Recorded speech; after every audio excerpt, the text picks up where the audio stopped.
अभी जैसे गृह मंत्री जी ने आप सबसे चर्चा की और मैं भी जो शहीद हुए जवानों को नमन करता हूं, उनके सर्वोच्च बलिदान को प्रणाम करता हूं, साथ ही उसके परिजनों के प्रति संवेदना व्यक्त करता हूं।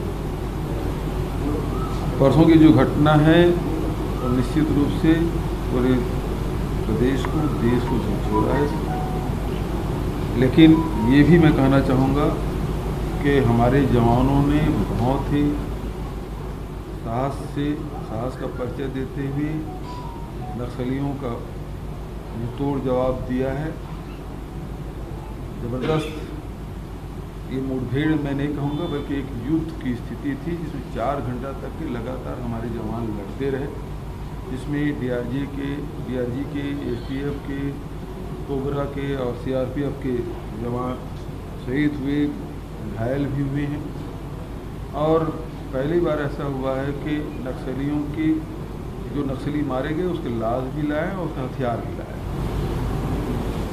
ये भी आपने देखा कि मीनपा की घटना भी हम आगे बढ़ के उनके साथ लड़ाई लड़े और उनको भी क्षति पहुंचाए।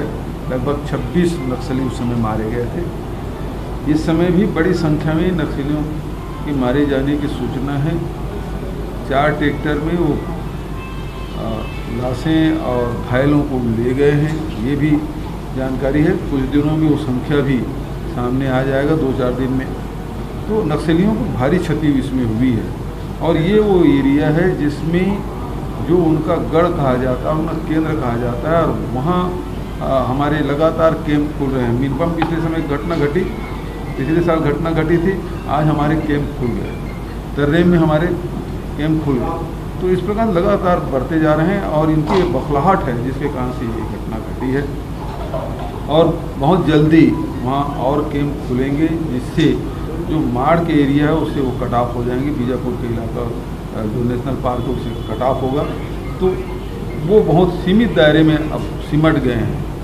और भारत सरकार की तरफ से भी और राज्य सरकार की तरफ से भी जो विकास के कार्य हैं उस पर गति लाने का आवश्यकता है। खासकर सड़कें हैं और जो टेलीफोन की कनेक्टिविटी है और रोजगार के काम है, इसमें हम लोगों को तेज़ी लाने की आवश्यकता है। और इस दिशा में अभी बातचीत भी हुई है और सार्थक बातचीत हुई है। और केंद्र के बल और राज्य के बल के जो दोनों अधिकारी हैं उनके बीच में यहाँ पर समन्वय भी है और संयुक्त रूप से ऑपरेशन भी हुआ है और आगे भी इस प्रकार से होगा। आज केंद्रीय मंत्री यहाँ पर हैं और नस्ली समस्या लगातार बढ़ती जा रही है। अभी जो बैठक हुई है उस बैठक में आप पूरा विश्वास है कि केंद्र से आप जो सहयोग मांग रहे हैं वो सहयोग मिलेगा? बिल्कुल समन्वय है और हम लोग अपनी डिमांड रखे हैं। और जिस प्रकार से गृह मंत्री जी ने बताया कि ये कोरोना काल के कारण से कुछ विलम्ब हुआ है, मुझे पूरा विश्वास है कि हम लोग जो डिमांड किए हैं वो पूरा होगा। घटना को देख कर लग रहा है कि नक्सलियों के जो मुख्य गढ़ है वहाँ तक फोर्स पहुँची हुई है जी। ये मतलब ये देखा जाए कि घटना एक बहुत बड़ी उपलब्धि भी है। लोग मारे गए हैं, शहीद हुए हैं, अच्छी बात, मतलब बुरी बात नहीं है। लेकिन जो वास्तविकता है वो ये है कि एक ऐसा गढ़ है जहाँ पर हड़मा का क्षेत्र था, वहाँ तक पुलिस का पहुँचना ये अपने आप में उपलब्धि है। तो अब क्या लग रहा है कि कोई अपने को हवाई हमले की या हवाई उसकी जरूरत पड़ सकती है? अभी उस मामले में कोई चर्चा नहीं हुई है, लेकिन जो हमारी रणनीति है, रणनीति का खुलासा भी नहीं किया जाएगा। लेकिन ये है कि हम उसके मान में घुसे हैं, ये पहली बार हुआ। पिछले साल भी मीनपा पहुँचे, इस साल तर्रेम के आगे गए हैं, तो उसके मान में हम घुस चुके हैं और बहुत जल्दी उसको सफाया भी। एक जवान नक्सलियों के कब्जे में ऐसी जानकारी करके एक जवान अभी मिसिंग है, ये जानकारी हमको। ग्रे हाउंड सर्विस है जो आंध्र प्रदेश में काम करती है, यहाँ छत्तीसगढ़ में लागू करेंगे। तो एक जवान भी मिसिंग है। देखिए, कई सारी चीज़ों के निर्णय हुए हैं। मैं नहीं मानता निर्णय सार्वजनिक रूप से चर्चा करनी चाहिए, मगर बहुत डिटेल चर्चा हुई है। और जैसा कि मैंने आगे भी बताया कि जिस जगह पे मुठभेड़ हुई वही बताता है कि हम काफ़ी आगे पहुँच चुके हैं। देखिए, जिस जगह पे आप आज श्रद्धांजलि दिए, पाटिल साहब ने दिए, आज आपने भी दिया, लेकिन आपने एक बात कही कि इसको अंजाम तक पहुँचाएंगे। ऐसा कोई निर्णय है क्या? नहीं, मैंने कहा ना, बहुत सारी चीज़ें चर्चा हुई आज मीटिंग में, मगर इसको सार्वजनिक नहीं किया। जवान धन्यवाद। जवान नक्सलियों के बोल रहे हैं जगदलपुर में शहीद हुए जवानों को आखिरी सलाम पेश करने के बाद जायजा मीटिंग हुई और इस जायजा मीटिंग के बाद अमित शाह ने मीडिया से खिताब किया।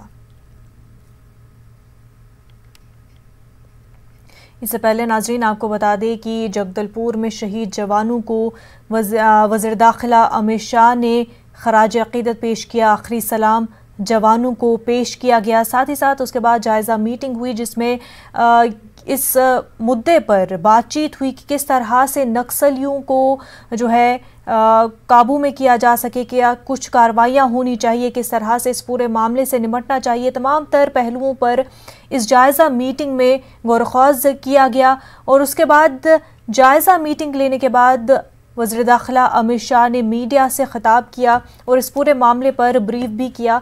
उन्होंने कहा कि किस तरह से ये कितनी बड़ी दुख की घड़ी है जिसमें जगदलपुर में शहीद जवानों को हमने खोया है। और उसके बाद उन्होंने ये भी कहा कि किस तरह से नक्सलियों से निपटा जाएगा। जिन जिन इलाकों में नक्सलियों का ज़्यादा असर देखा जाता है उधर क्या कुछ स्ट्रैटेजी रहेगी, किस तरह से फोर्सेस उन तमाम इलाकों का मुहासरा करेंगे, क्या कुछ इक़दामात किए जाएंगे ताकि नक्सलियों पर जो है काबू पाया जा सके और आगे कभी इस तरह से हमारे जवान जो है वो शहीद ना हो, हम किसी जवान को इस तरह से खोए ना। तो इन सारे मामलों पर जायज़ा मीटिंग में बातचीत हुई, गौर-ख्वाज़ किया गया और इन्हीं बातों को लेकर के अमित शाह ने मीडिया को ब्रीफ किया।